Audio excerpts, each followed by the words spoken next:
Meghan Markle's new children's book The Bench was criticized for being too gushing by royal commentators as it slipped down in the U.S. bestseller list. Meghan started the poem which provided the basis for her new book, The Bench, more than 2 years ago. She wrote it as a gift for her husband, Prince Harry, to mark his first ever Father's Day, just weeks after their firstborn Archie Harrison was born. The poem was inscribed on a little plaque on the back of the bench she also bought for Harry to honor the occasion. Fittingly, that poem has now been turned into a debut children's book just weeks after their second child was born, Lilibet Diana. In her only interview about the work, Meghan told U.S. radio network NPR, "Any child or family hopefully can open this book and see themselves in it. Whether that means glasses or freckles or a different body shape or different ethnicity or religion."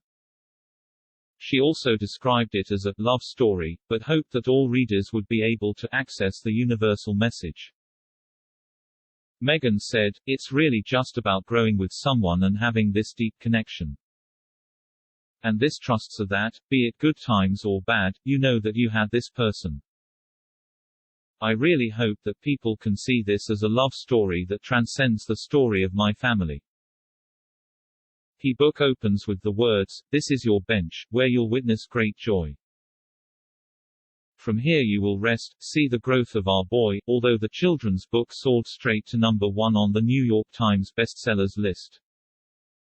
After just 2 weeks, The Bench has slipped to 4th place. It also fell from 3rd place to 24th in just 2 weeks on the American websites list, Publishers Weekly.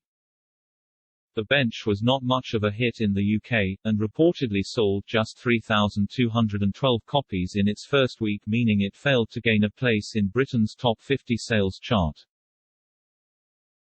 Discussing the book on Pod Save the Queen, host Anne Gripper said, "I've said from the beginning that I don't think it's my cup of tea. I'm not a sentimental person." She's quite gushy, both in the writing and in the way she spoke about it afterwards. "I started reading what she had to say, and I thought, I'll come back to this later, and I haven't done. So what has she been saying?" The Mirror royal editor Russell Myers explained how he thought the sentiment behind it was very nice, by looking at the family relationship, and providing a space to connect with your relatives. He said, "I know some of the reviews have been unkind. I think it's done better on the Amazon US list than it has done on the UK list, for sure, but I think it's a 169-word book, so what can you really say about it?" He added, "I'm not sure I'll be purchasing it." Ms. Gripper also praised the illustrations in the book, especially for children's literature. More than 2 weeks after it was published, The Bench now sits at number 55 in the U.S. Amazon's bestseller list for children's books, while it has not broken into the top 100 best-selling children's books in Amazon's list in the UK. It has recently emerged that Meghan also penned another children's book when she was in 8th grade called A Face Without Freckles.